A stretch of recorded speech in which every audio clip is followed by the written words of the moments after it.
Hai, selamat datang di Kaktus Channel. Di video kali ini, aku bakalan mau bahas mengenai cerita novel Mushoku Tensei. Dan karena video ini nantinya bakalan mengandung spoiler buat kalian yang nonton anime ataupun belum baca novelnya, maka peringatan spoiler. Dan untuk kalian yang belum subscribe channel ini, silahkan subscribe terlebih dahulu. Supaya channel ini nantinya punya semangat buat upload video-video terbaru. Oke, tidak usah lama-lama, kita mulai saja videonya. 3, 2, 1.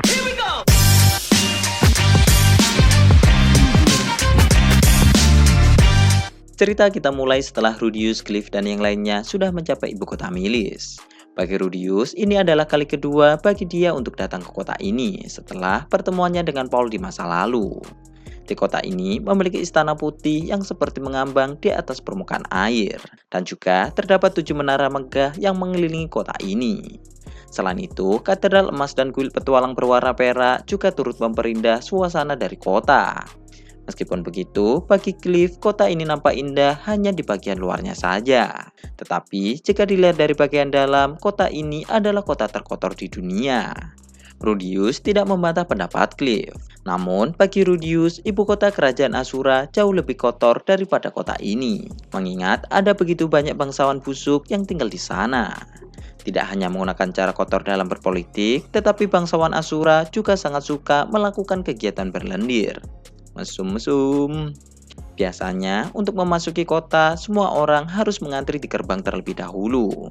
Tetapi, karena Rudius bersama dengan Cliff, mereka semua akhirnya bisa melewati antrian panjang. Cliff lahir di kota ini, atau lebih tepatnya, Cliff lahir pada distrik agama. Sesudah melewati gerbang, Rudius, Cliff, dan yang lainnya memutuskan untuk berkeliling terlebih dahulu.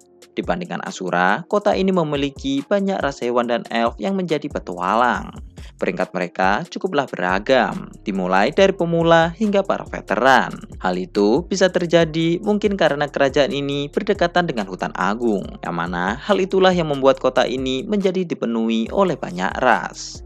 Nampaknya para petualang berada di kota ini karena mereka ingin memperbanyak pengalaman mereka, dan lalu pergi menuju ke hutan agung untuk bertarung melawan monster yang jauh lebih kuat. Dan karena di hutan agung tidak ada kuil petualang, maka tidak aneh bagi para petualang untuk menggunakan kota ini sebagai basis mereka. Selain hanya berkeliling, Rudy juga mencoba untuk mencari tempat yang cocok untuk mendirikan cabang baru dari PT Rudo. Di kerajaan Asura, Rudius mendapatkan bantuan penuh dari Ariel. Jadi, Rudius bisa mendapatkan dukungan dari berbagai kalangan dan juga berhasil merekrut orang yang kompeten untuk menjadi pemimpin cabang. Selain itu, dengan adanya PT Rudo akan ada banyak orang yang menjadi terbantu karena PT Rudo akan membuka banyak jenis lapangan pekerjaan baru, mulai dari petualang atau keamanan hingga perdagangan. Yang minat bisa menghubungi Rudius nih, mumpung ada lowongan nih. Dan lalu, untuk membuka cabang PT Rudo di kota ini, Rudius juga perlu untuk merekrut karyawan dan pemimpin cabang. Sama seperti Rudius, Aisyah nampaknya juga cukup cemas untuk saat ini. Karena Aisyah juga tahu bahwa mendirikan cabang di kota ini akan jauh lebih sulit daripada ketika di Asura. Dan kemudian setelah beberapa waktu berkeliling, Zenith tiba-tiba berdiri sambil menuju ke arah manusia yang memiliki sosok seperti hewan. Melihat itu, Aisyah mencoba untuk mendudukkan Zenith lagi. Sementara Rudius kemudian menemukan Gizu di arah tempat Zenith menunjuk sebelumnya. Dan Gizu yang juga melihat Rudius dan Zenith tanpa ragu langsung meloncat ke atas kereta Rudius. Gizu nampaknya terlihat bahagia, bahkan dia mulai langsung bercerita tentang apa yang terjadi kepadanya setelah dia meninggalkan Saria. Ternyata setelah sampai di kerajaan Asura, Gizu, Talhan, Vera, dan Shera menjual batu sihir dengan harga yang mahal. Dan setelah mendapatkan uang dengan jumlah besar, Shera dan Vera memutuskan untuk pensiun sebagai petualang. Sementara Gizu menggunakan uangnya untuk berjudi. Biasanya, Gizu bisa menahan diri untuk tidak berjudi. Tetapi, karena dia memiliki banyak uang, dia berakhir lupa untuk berhenti. Dan hasilnya, dia pun kehilangan segalanya setelah beberapa bulan saja. Ada yang sudah lost dari trading nggak nih? Dan lalu, untuk Talhan, dia menggunakan uangnya untuk memperbaharui baik peralatan dan juga senjatanya. Namun, Talhen malah berakhir menjual peralatan berharganya untuk membantu Gisu. Dan karena sudah tidak mempunyai uang, mereka berdua kemudian memutuskan untuk pergi ke milis.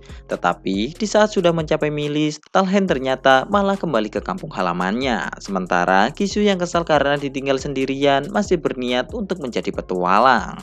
Kemudian, setelah mengobrol sebentar dengan Rudius, Gisu kemudian bertanya tentang apa yang Rudius lakukan di kota ini. Mendengar itu, Rudius kemudian mengatakan bahwa dia berada di kota ini karena neneknya telah meminta mereka untuk menemuinya. Gisu terlihat cukup kaget, dan juga Gisu mengatakan bahwa menurut kabar yang dia dengar, orang tua Zenith adalah orang tua yang cukup keras kepala. Dan lalu setelah beberapa saat, kereta Rudius akhirnya memasuki distrik agama. Dan karena itu, Gisu kemudian turun dari kereta. Karena suasana distrik agama akan kacau jika Gisu terus ikut bersama dengan mereka. Mengingat Gisu berasal dari ras iblis.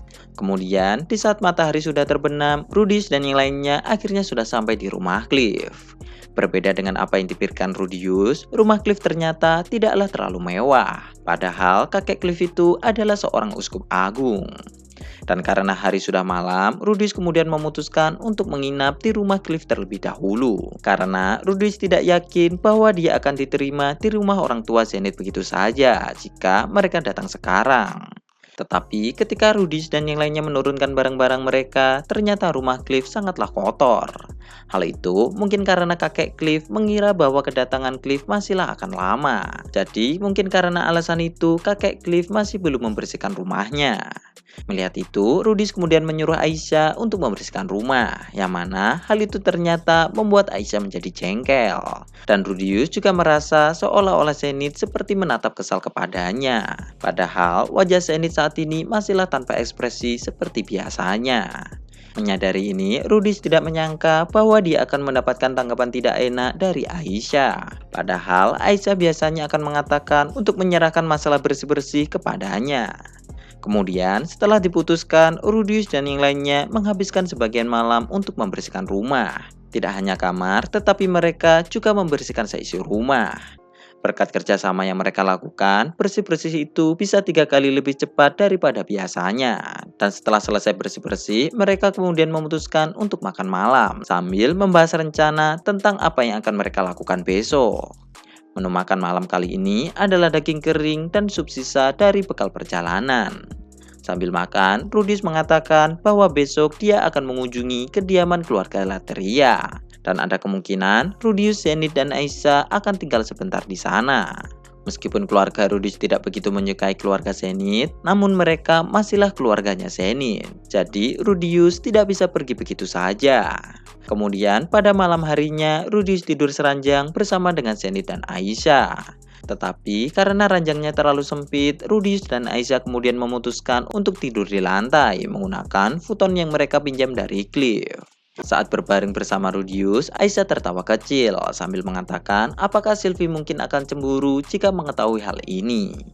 Rudius tahu bahwa itu hanyalah candaan, tetapi jika saja yang berada di sebelahnya saat ini adalah Sylvie, Rudius pasti sudah mengunboxing tubuhnya. Namun untungnya rasa suka Rudius ke Aisyah hanyalah sebatas keluarga saja, jadi Rudius masih bisa menahan nafsunya. Dan kemudian setelah beberapa saat, Rudius kemudian bertanya tentang perintah yang diberikan Lydia kepada Aisyah, yang mana Lilia menyuruh Aisyah untuk terus melayani Rudius. Mendengar itu, Aisyah menjadi cukup terkejut. Tetapi tak lama setelah itu, sambil menempelkan tubuhnya ke Rudius, Aisyah mengatakan bahwa dia memang tidak sebahagia seperti Sylvie, Roxy, dan Eris ketika melayani Rudius. Tetapi Aisyah masih suka untuk melakukan pekerjaannya karena dia menyayangi Rudius. Yang mana hal itu kemudian ditanggapi oleh Rudius bahwa Aisyah boleh saja untuk menyayanginya. Tetapi suatu hari nanti Aisyah masih harus menemukan pria yang dicintainya. Mendengar itu, Aisyah tiba-tiba bangun dari rebahannya dan mengatakan bahwa dia juga penasaran dengan pria macam apa yang akan menjadi pasangannya di masa depan. Bagi yang belum tahu aja nih, admin kasih spoiler, judulnya Adikku Menjadi Menantuku. Rudius tidak ingin Aisyah menjadi perawan tua, jadi Rudius memperbolehkan Aisyah untuk memilih siapapun yang dia sukai. Dan lalu keesokan harinya, Rudius, Aisyah, dan Zenith akhirnya pun pergi ke rumah orang tua Zenith. Rumah orang tua Zenith sangatlah besar. Bahkan rumah itu juga memiliki dekorasi dan penataan seperti bangsawan kelas atas. Kediaman keluarga Latria berada di distrik perumahan bangsawan. Rumah di samping rumah ini tidaklah kalah bagus, tetapi rumah keluarga Zenith memiliki kemewahan di atas rumah-rumah yang berada di sekitarnya. Setelah mempersiapkan diri, Rudius, Zenith, dan Aisyah pergi menuju ke petugas yang menjaga gerbang dan memperlihatkan surat yang dikirimkan oleh Claire sebelumnya. Rudius dan Zenith saat ini sedang memakai pakaian bangsawan, sementara Aisyah masih memakai pakaian pelayan yang biasa dia kenakan. Melihat isi surat yang dibawa oleh Rudius dan wajah Zenith, penjaga gerbang itu langsung berlari masuk ke dalam rumah. Dan tak lama setelah itu, ada sekitar 12 pelayan yang keluar untuk menyambut kedatangan Zenith. Kemudian setelah sambutan itu, seorang pelayan pria di sana langsung memandu Rudius dan yang lainnya untuk bertemu dengan Claire. Seperti dugaan Rudius, bagian dalam rumah itu memiliki banyak furnitur elegan dan juga perabotan yang cukup mewah. Sambil menunggu kedatangan orang tua Zenith, Rudius, Aisyah, dan Zenith duduk di sofa ruang tamu.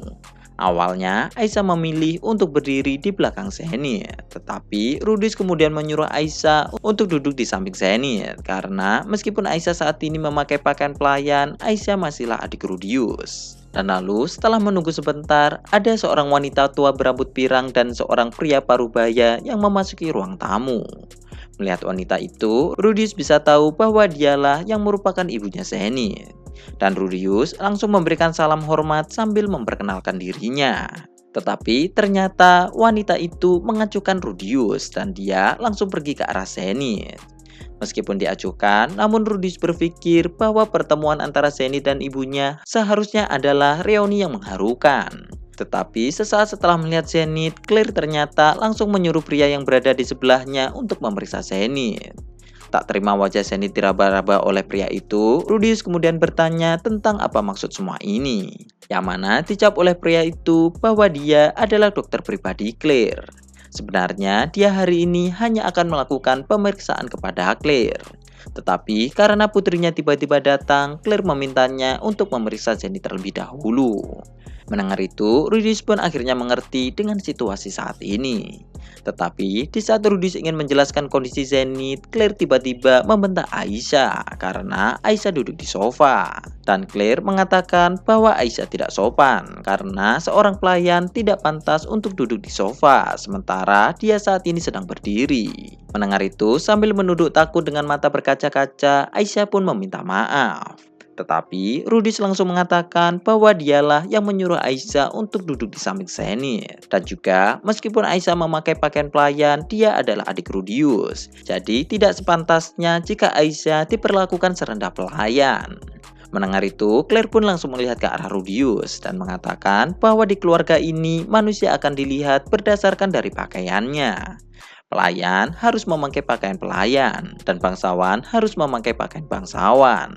Menanggapi itu, Rudius selalu bertanya lantas mengapa dia tadi diabaikan begitu saja meskipun Rudius sudah memakai pakaian bangsawan. Yang mana dijawab oleh Claire bahwa dia mengabaikan Rudius karena dia tidak mengenali Rudius. Dan Claire beranggapan mungkin saja Rudius adalah orang yang mengaku-ngaku sebagai cucunya. Claire bisa langsung mengenali Zenith dan Aisyah, tetapi dia tidak punya bukti bahwa Rudius adalah cucunya. Mendengar itu, Rudius mengatakan apakah membawa Zenith, Aisyah, dan surat yang dia kirimkan masihlah belum cukup sebagai barang bukti. Yang ternyata dijawab oleh Claire bahwa jika hanya itu saja, maka dia tidak akan bisa mengakui Rudius sebagai anggota keluarga Latria. Menanggapi itu, Rudius yang mulai jengkel lalu mengatakan bahwa dia tidak masalah dengan semua itu karena Rudius sendiri adalah kepala keluarga Greirat. Dan sejak pertama kali menginjakkan kaki di kediaman keluarga Latria, Rudius sama sekali tidak berharap untuk menjadi bagian dari keluarga ini. Mendengar itu, Claire lalu mengatakan bahwa keluarga Greirat seharusnya adalah bangsawan dengan kedudukan tinggi di kerajaan Asura. Tetapi dengan status tinggi itu, kenapa Rudius malah menundukkan kepalanya di saat menyapa dirinya?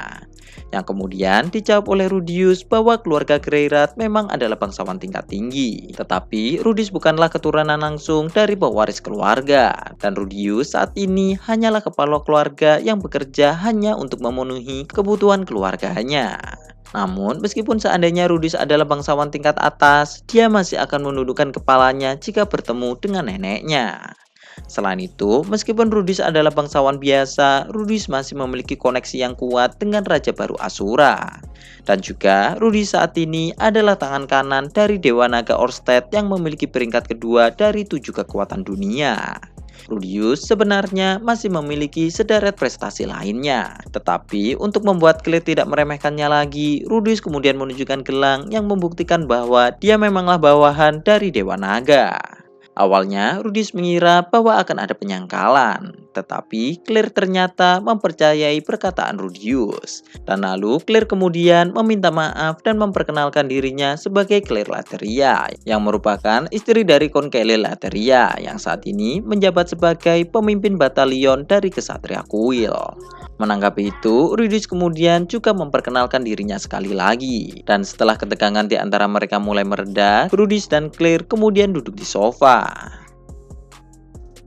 Oke, sekian dulu untuk pembahasan di video kali ini. Pembahasan selanjutnya mungkin akan kita bahas di video selanjutnya. Jangan lupa tulis pendapat kalian di kolom komentar dan juga like dan subscribe. Terima kasih sudah mendengarkan dan goodbye.